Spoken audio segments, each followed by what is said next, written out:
Je m'appelle Mathieu, j'ai 22 ans. Bienvenue au Royaume-Uni où j'ai étudié un master en études internationales à l'Université de Londres.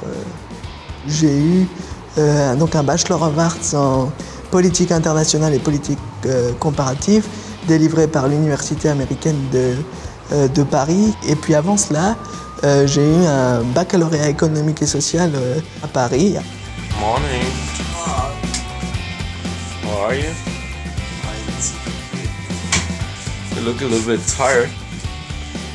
Alors bonjour, il est 7h29 du matin et donc il faut se lever pour se préparer pour la journée qui nous attend.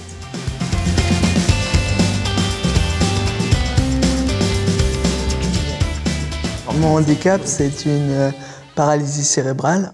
Ça provoque, dans mon cas, des problèmes moteurs. Après, ça provoque des troubles cognitifs. Vous ne le voyez pas forcément là parce que j'arrive à m'exprimer, mais tout ce qui peut aller de... les mathématiques, c'est pas forcément évident. La construction de phrases, comment on construit des idées chez moi, ça peut être différent. Hey Timo, what's going on? Ça va bien, le français, bien. Now I'm preparing the breakfast and... Et donc il est 8h32. En matière de personnes avec un handicap, le Royaume-Uni a quand même été avec les pays scandinaves un des précurseurs. Et c'est vrai que ma vie est beaucoup plus facile et j'ai beaucoup plus d'opportunités et de possibilités ici que j'en aurais en France. I've spoken to some of his tutors and the head of his course. They're particularly interested because it's an international politics course and they're looking at issues of society across the world. And so to just have students from one background, UK students, it wouldn't really fit with the ethos of the course. So I think that's why they've been excited to have someone from France with a disability come in. Il y a un défi qui se posait pour eux, c'était que j'allais être le premier handicapé qui allait venir avec un auxiliaire et qui avait un handicap physique lourd. Ce qui a été fait, c'est par exemple, ça a été d'aménager toutes les portes du lieu de la résidence, et ce qui a représenté un coût assez important pour l'université. Pour ce qui concerne l'aspect des cours, ça a parfois été un peu plus compliqué parce que après s'est posé la question jusqu'à quel point on avantage ou on n'avantage pas.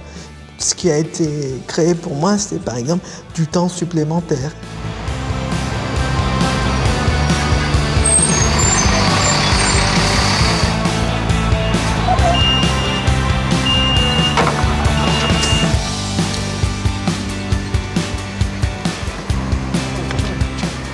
Il est 22h36.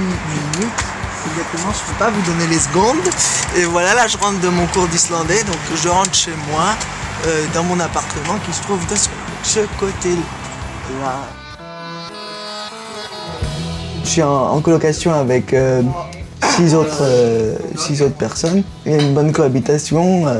Et puis j'ai donc 2 assistants pour m'aider qui s'appellent André d'une part et Timo d'autre part, qui sont tous les deux allemands. Je pense que je suis changé, que j'ai gagné en indépendance en étant au Royaume-Uni, que je suis peut-être plus heureux au Royaume-Uni. Puis voilà, j'ai des projets pour essayer de faire ce que je peux pour aider les autres. Voilà, je me verrais bien travailler pour un gouvernement, que ce soit français, britannique ou un autre.